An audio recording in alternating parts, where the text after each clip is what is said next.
The 8th annual. Oh, shoot. Gobble, gobble. Gobble, gobble. Thank you so much. There you go. You know, it took me 20 years to get it, but, you know, I'm happy that I got the gobble. Okay. I'm happy. Oh, gobble, gobble. I saw Donald in the locker room this week. I said, hey, Donald, gobble, gobble. He's like, I hear you. I hear you. That was nice. He'd like to get another. Maybe we'll see Aaron Rodgers get the gobbler this time. Yeah, we'll see. That should be fun. The Packers, of course, have been stellar this year. Though they have passed considerably more than they have run, the play action is still curiously effective. Our Jude Wilbers is back again from Detroit with more on the play action pass. Jude? Yeah, that's right, Drew. We definitely saw it this past week against Tampa Bay. The Packers using the play action pass to effectively move themselves down the field, especially whenever they haven't been running the ball that well. So we went into the locker room to find out why they're still having success using the play action. According to the Packers players, success from the play action doesn't stem from successfully running the ball, but more how the play is sold.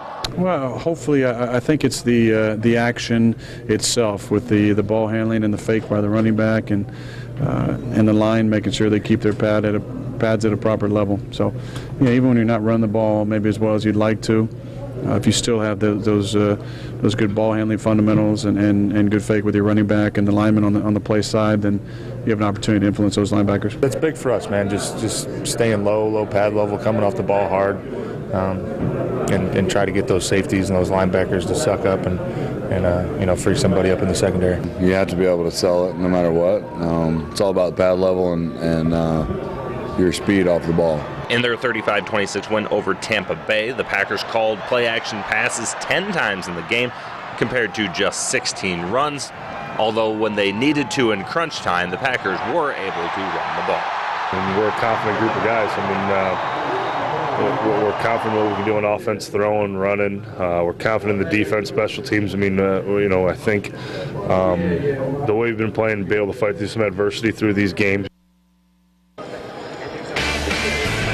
And whenever you take a look at the numbers, it certainly shows up in the play calling, their faith in the pass. They've called the pass significantly more this season, 332 times they've called for the pass, 262 for the run. But that number is even deceiving because 48 times Aaron Rodgers has been the one to carry the ball for the Packers.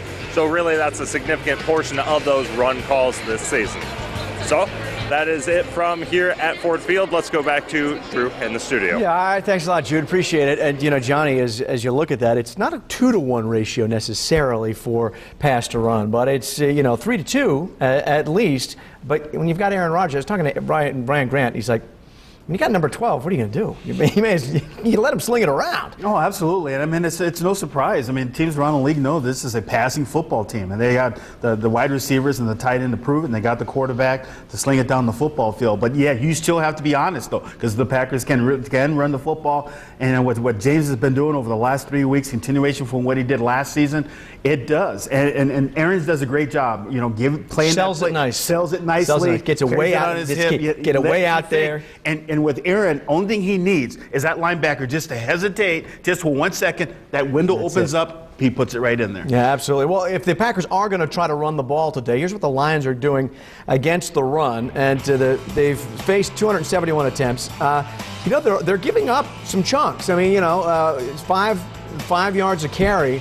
Usually you see this when you have a really aggressive defensive line, and you can take advantage of that and call some draws and get the ball out and in between the tackles here. And you would think that. You would thought maybe against the Minnesota Vikings, with Jared Allen, okay, he's really getting after the quarterback. Let's run some draws and screens. Mm-hmm. You really don't see a whole lot of draws and screens by the Packers, so maybe we might see it today. We might. And again, the way that the Packers are doing it, their play action works so well that it's more effective for them to do that than to even run the football. And I think that's what we'll see today. They're going to come out. They're not going to come out running the football. There's, Mike McCarthy has said for years, everyone wants to see, a 1-to-1 ratio.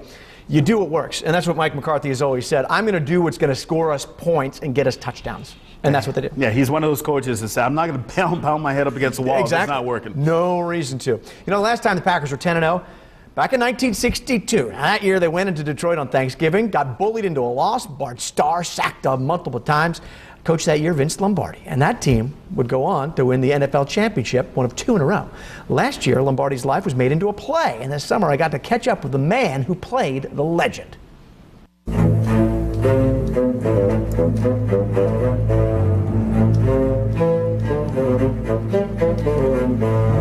The name Vince Lombardi is almost synonymous with the Green Bay Packers, one of the most storied sports franchises in all of history.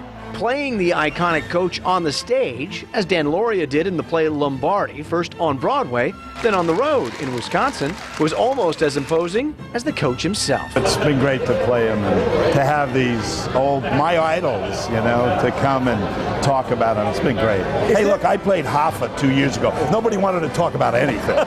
Coach Lombardi, everybody wants to share a story with him. Lauria had to put in his homework, watching hours of game film of Lombardi. And what he said was the most important and pleasant portion, talking to those who knew him. They all wanted to talk about the coach. And I tell you, almost every one of them, first 5 minutes, they had us rolling on the floor with laughter. And then every one of them started crying.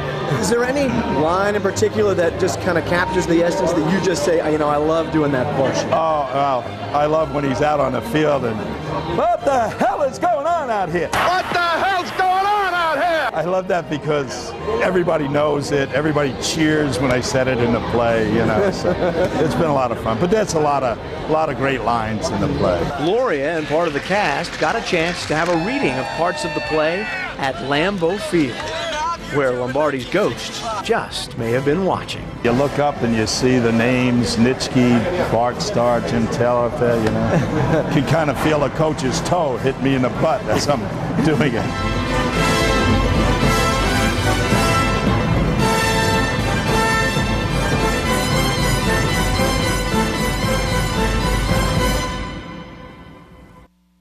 It was great to talk to Dan Lauria, and he appreciated the history and what it was about Lombardi that made Lombardi great, and that's what made that play so fun to watch. And having a chance to play for Green Bay, there's a sign above the locker room when you go out in the field. It says, "Don't leave any regrets." Mm-hmm. And that's everything. A lot of things that Lombardi talked about, taught, have trickled down to what's going on today. Now, let's talk about that 62 team, considered maybe one of the best in Packers history.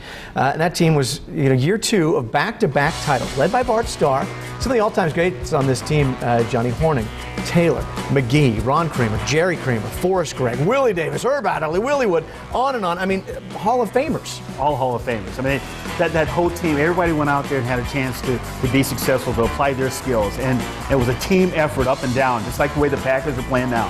Now, we mentioned that they lost to Detroit on Thanksgiving, and that was their first loss of the season. And Coach Lombardi said, well, thank goodness the pressure's off. We've got that out of the way. But then they went on to win. They played the Rams twice, home and away, beat them both.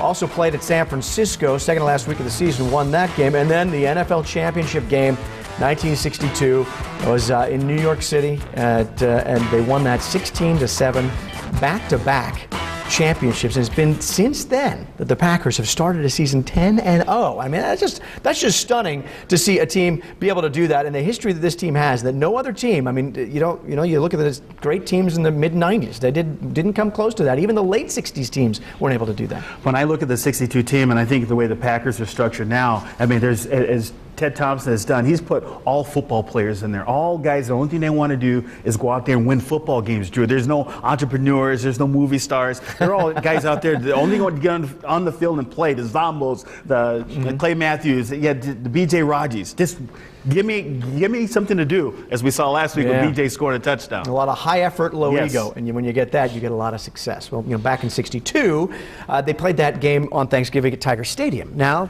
after Ford Field, after the antiseptic Silverdome was abandoned, that's where our Justin Felder is, out at Ford Field. Got more with what's coming up on our All Access pregame show. Hey, Justin. Hey, Drew, Packers linebacker Frank Zombo hoping to battle back through injuries, be able to play today, hoping to bring the hurt to his former favorite team he remembers watching on Thanksgiving growing up. We'll take you to the Zombo household. That is straight ahead. Stay tuned. You're watching the Fox 11 All Access pregame show. Sharon Lewis MDA Telethon.